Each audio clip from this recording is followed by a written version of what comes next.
मंदिर हे फक्त काही वास्तू नाही, तर मंदिर हे एक त्या काळचं इतिहास, अध्यात्म आणि शिल्पकला याचा संगम असलेली अतिशय उत्कृष्ट ठिकाणं आहेत. देतात कलागुणांना सुद्धा तिथे वाव मिळतो. नास्तिकांना मंदिर आस्तिक बनवतं, तर आस्तिकांना आपल्या अस्तित्वाची जाणीव करून देतं. पूर्वी बांधकामाला मंदिराला राजाश्रय असायचा. धनाच्या तिजोऱ्या त्यासाठी खुल्या केल्या जायच्या. त्यामुळे शिल्पकारांच्या सुद्धा पिढ्यानपिढ्या अतिशय उत्कृष्ट मंदिरं घडवण्यात व्यस्त झाल्या. अध्यात्माला, देवदर्शनाला जर पर्यटनाची जोड द्यायची असेल तर हा घाटेश्वर मंदिराचा पर्याय अतिशय उत्तम आहे.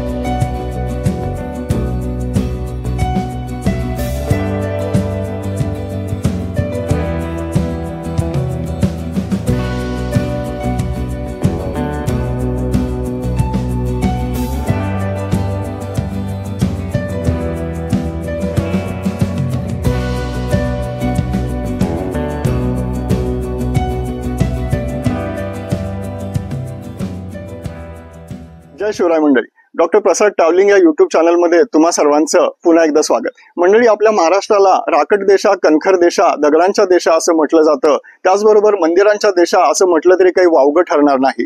आपल्याकडे मंदिरात जाणाऱ्यांची संख्या ही अफाट आहे, परंतु देखल्या देवाला दर्शन नमस्कार केला जातो एवढंच. पण मंदिर हे फक्त काही वास्तू नाही, तर मंदिर हे एक त्या काळचं इतिहास, अध्यात्म आणि शिल्पकला याचा संगम असलेली अतिशय उत्कृष्ट ठिकाणं आहेत.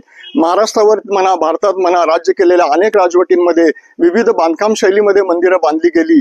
असंच एक वैशिष्ट्यपूर्ण बांधकाम शैली असलेलं मंदिर बघण्यासाठी आज आपण आलेलो आहोत घाटेश्वर शिवमंदिराच्या दर्शनाला. चला तर हे मंदिर आपण पाहूया. तुम्हाला जर हा व्हिडिओ आवडला तर नक्की लाईक करा, चॅनलला सबस्क्राईब करा आणि आपल्या मित्रांनाही शेअर करा. चला घेऊया दर्शन घाटेश्वर महादेवाचं.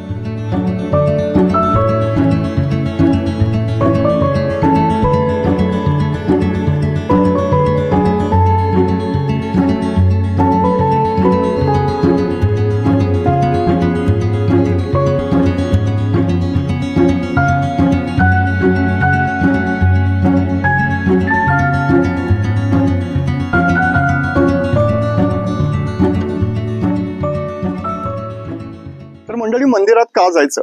मंदिरात देवदर्शन तर होतच, पण मंदिरही भक्तांच्या आकांक्षांना बळ देतात. कलागुणांना सुद्धा तिथे वाव मिळतो. नास्तिकांना मंदिर आस्तिक बनवतं, तर आस्तिकांना आपल्या अस्तित्वाची जाणीव करून देतं. मन स्थिर होण्यासाठी, अहंकार गळून पडण्यासाठी आपण नेहमी मंदिरात जात असतो.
भारतावर राज्य केलेल्या अनेक राजवटींमध्ये त्या पद्धतीची बांधकाम शैली आढळून येते. पूर्वी बांधकामाला, मंदिराला राजाश्रय असायचा.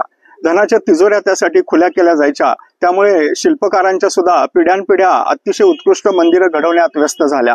दक्षिणेतली द्रविड शैली असो, इकडची नागर शैली असो, यादवकालीन मंदिरातली भूमिज शैली असो, अशी अनेक मंदिरं आपल्याला भारतभर आढळतात.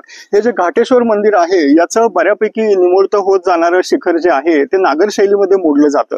परंतु अशी मंदिरं हिमाचल प्रदेशामध्ये पण खूप आढळतात.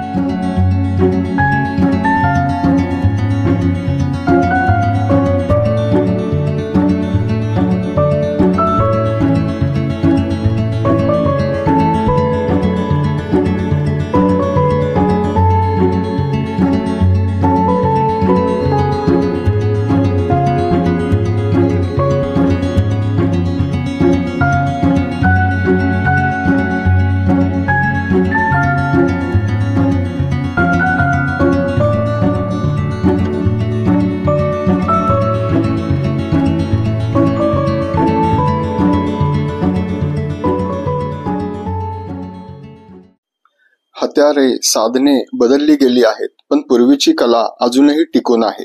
आजही भारतात अनेक शिल्पकार पिढ्यानपिढ्या मंदिरे त्याच जुन्या शिल्पशास्त्रानुसार घडवीत आले आहेत. अयोध्येतील राम मंदिर, सोमनाथ मंदिर यासारखी अनेक मंदिरे अगदी अलीकडच्या काळात घडवली गेली आहेत. हे शिल्पकार पारंपरिक पिढीजात शिक्षणावर भर देतात.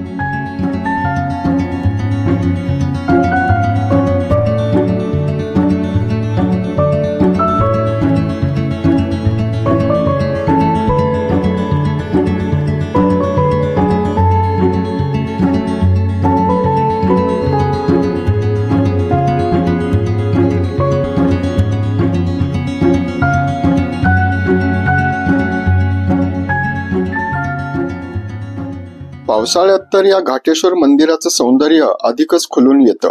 भोवताली असलेली हिरवीगार भात शेती, शेजारी धरणाचा परिसर, डोंगरावरून कोसळणारे असंख्य धबधबे मन मोहून घेतात.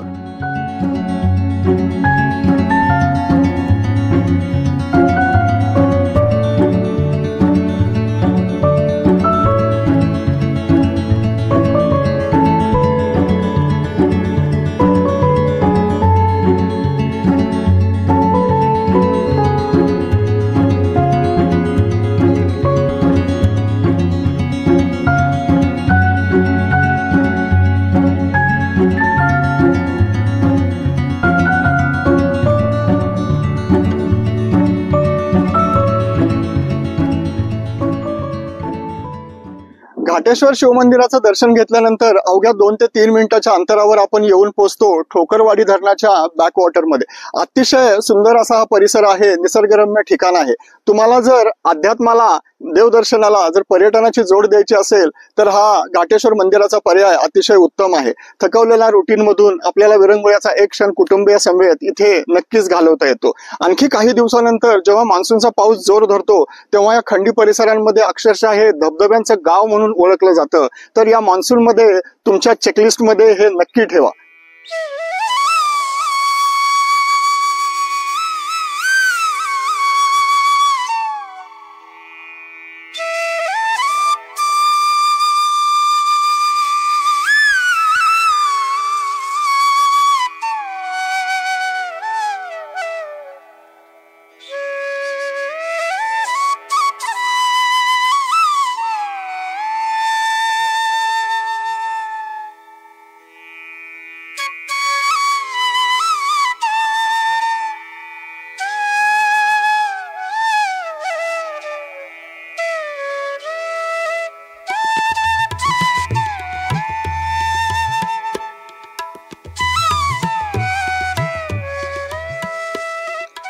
घाटेश्वर मंदिराचा हा व्हिडिओ कसा वाटला ते कमेंट सेक्शन मध्ये नक्की सांगा. तसेच तुम्ही ज्या भागात राहता त्या ठिकाणी अशी प्राचीन शिल्पकलेने नटलेली मंदिरे असल्यास अवश्य कळवा. इतिहासाच्या वाटेवर भेटत राहू. जय शिवराय.